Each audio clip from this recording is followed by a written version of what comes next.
wabarakatuh. Saya Reza Rahadian Kavi dari gelombang 4 angkatan 28 kelompok 3 akan menjelaskan tentang manajemen ASN dan smart ASN. Berikut adalah biografi dari saya. Saya bekerja di Distrik Navigasi Tipe A kelas 3 Tanjung Intan, tepatnya di daerah Cilacap, Jawa Tengah, dengan jabatan penata muda 3A, mualim 2 kapal kelas 1. Dan berikut ini adalah riwayat pendidikan saya dari SD hingga pendidikan terakhir. Pengertian manajemen ASN dan smart ASN. Manajemen ASN adalah seluruh proses pengelolaan sumber daya manusia aparatur sipil negara yang mencakup perencanaan, pengadaan, pengembangan, pengelolaan kinerja, penggajian, hingga pemberhentian. Sedangkan smart ASN yaitu konsep di mana pengembangan aparatur sipil negara yang memiliki kompetensi dan karakter unggul sesuai dengan tuntutan zaman dan dinamika global. Smart ASN dicanangkan sebagai upaya membentuk inovasi yang adaptif, inovatif, dan siap menghadapi tantangan revolusi industri, era 4.0, dan era digitalisasi. Tujuan, manfaat, dan tantangan manajemen ASN dan smart ASN. Tujuan dan manfaatnya di sini ada beberapa, yaitu yang pertama, menjamin profesionalisme, dapat meningkatkan efisiensi birokrasi, dapat meningkatkan pelayanan publik, hingga mendukung pembangunan nasional. Namun dari tujuan dan manfaat tersebut kita perlu menghadapi tantangan, yaitu ketimpangan distribusi ASN, kurangnya kompetensi digital di kalangan ASN, budaya kerja yang belum adaptif, dan kurangnya integrasi data. ASN masih lemahnya sistem birokrasi dengan ditunjukkannya pelayanan cek terbukti belum sepenuhnya berkualitas dan memuaskan publik. Manajemen ASN yang profesional akan meningkatkan pelayanan sektor publik menjadi berkualitas. Indikator untuk manajemen ASN yang pertama adalah profesional, yang kedua memiliki dasar, yang ketiga etika profesi, yang keempat bebas dari politik, dan yang kelima bebas dari praktek KKN. Berikut ada kode etik. Kode etik ASN adalah pedoman sikap, tingkah laku, dan perbuatan ASN dalam melaksanakan tugas dan pergaulan hidup sehari-hari.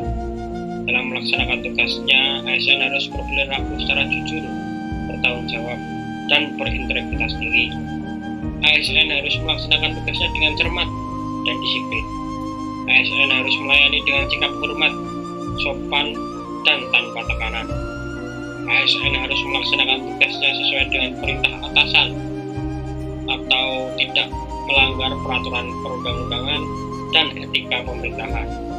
ASN juga harus tidak menyalahgunakan informasi intern negara, tugas, status, kekuasaan, dan jabatannya untuk keuntungan atau manfaat diri sendiri.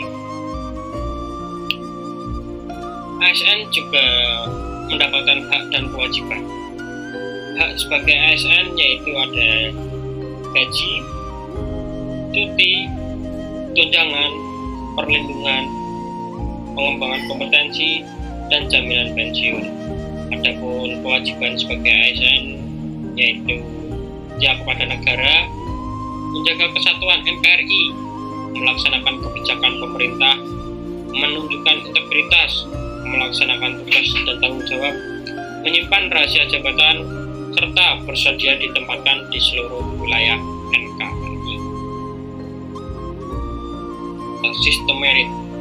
Sistem merit adalah kebijakan dan manajemen ASN yang berdasarkan pada kualifikasi kompetensi dan kinerja secara adil dan wajar tanpa membedakan latar belakang politik, ras, warna kulit, agama, asal-usul, jenis kelamin, status pernikahan, umur, atau kondisi kecatatan. Manfaat sistem merit bagi pegawai yaitu dapat menjamin keadilan dan ruang keterbukaan dalam perjalanan karir seorang pegawai. Yang kedua, dapat memiliki kesempatan yang sama untuk meningkatkan kualitas diri. Ini ada pengelolaan PNS yang didasari oleh Undang-Undang Nomor 5 Tahun 2014 tentang aparatur sipil negara. Yang pertama ada penyusunan dan penetapan. Setiap instansi pemerintah wajib menyusun kebutuhan jumlah dan jenis jabatan PNS berdasarkan analisis jabatan dan analisis kinerja. Dilakukan dalam jangka waktu 5 tahun dengan rincian per 1 tahun. Selanjutnya ada pengadaan PNS. Pengadaan PNS dibagi menjadi beberapa tahap. Yang pertama ada merencanakan pelaksanaan pengadaan, dan yang kedua mengumumkan secara terbuka kepada masyarakat. Setiap warga negara Indonesia mempunyai kesempatan yang sama untuk menjadi PNS setelah memenuhi persyaratan. Dan yang terakhir, penyelenggaraan seleksi pengadaan PNS. Selanjutnya ada pangkat dan jabatan. Pangkat dan jabatan tersebut dibagi menjadi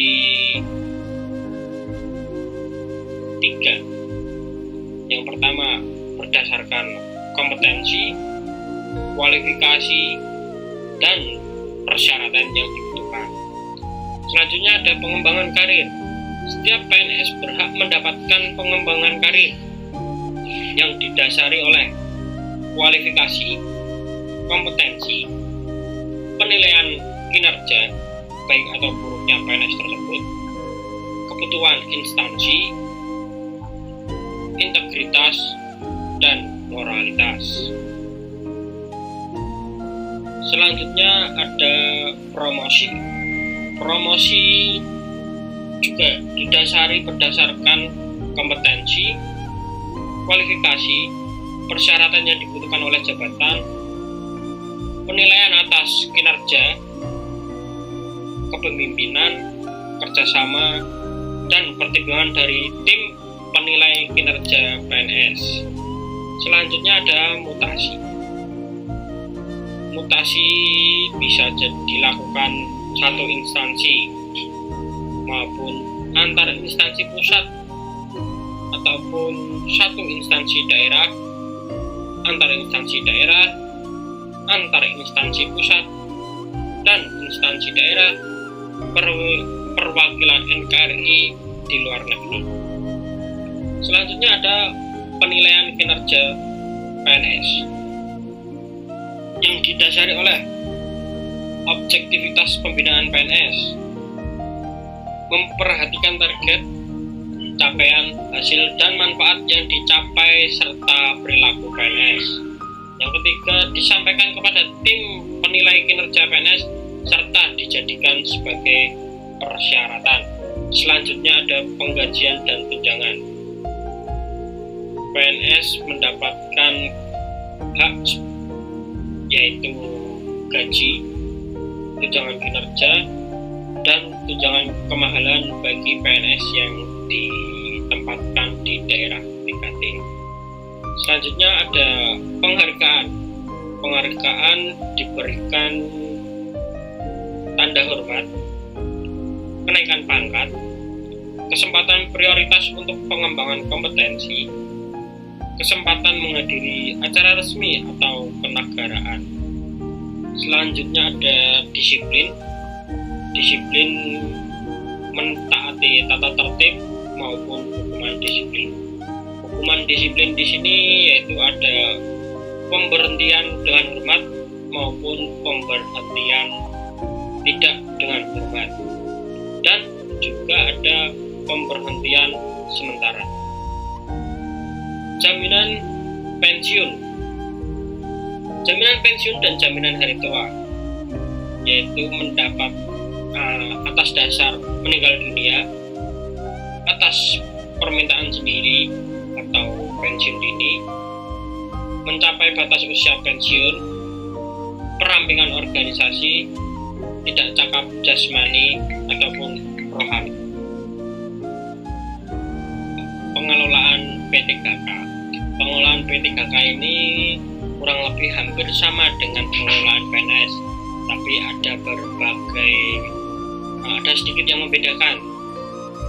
Pengelolaan P3K meliputi penetapan kebutuhan, pengadaan, penilaian kinerja, penggajian dan tunjangan, pemberian penghargaan, pengembangan kompetensi, disiplin, dan pemutusan perjanjian. Smart ASN. Smart ASN mengacu pada ASN yang adaptif terhadap digitalisasi di era 4.0 saat ini. Untuk mencapai batasan yang dibutuhkan, literasi digital, yakni kecakapan pengguna media digital dalam melakukan proses mediasi media digital yang dilakukan secara produktif. Kerangka kurikulum literasi digital. Ada 4 kerangka kurikulum. Yang pertama adalah digital skill, digital culture, digital teknik, dan digital safety. Yang pertama, digital skill. Digital skill adalah kemampuan mengetahui, memahami, menggunakan perangkat keras dan piranti lunak, serta sistem operasi digital dalam kehidupan sehari-hari. Yang kedua ada digital culture. Digital culture, kemampuan membaca, menguraikan, membiasakan, memeriksa dan membangun wawasan kebangsaan, nilai Pancasila dan Bhinneka Tunggal Ika dalam keseharian dan digitalisasi kebudayaan melalui pemanfaatan teknologi ilmu komputer. Selanjutnya ada digital teknik. Digital teknik yaitu menyadari, kemampuan menyadari, mencontohkan, menyesuaikan diri, merasionalkan, mempertimbangkan, dan mengembangkan tata kelola etika digital. Selanjutnya ada digital safety.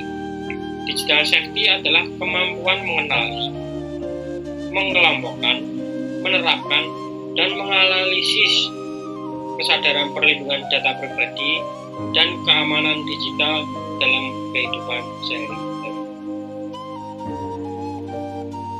Pemaparan manajemen ASN dan smart ASN dari saya semoga bermanfaat.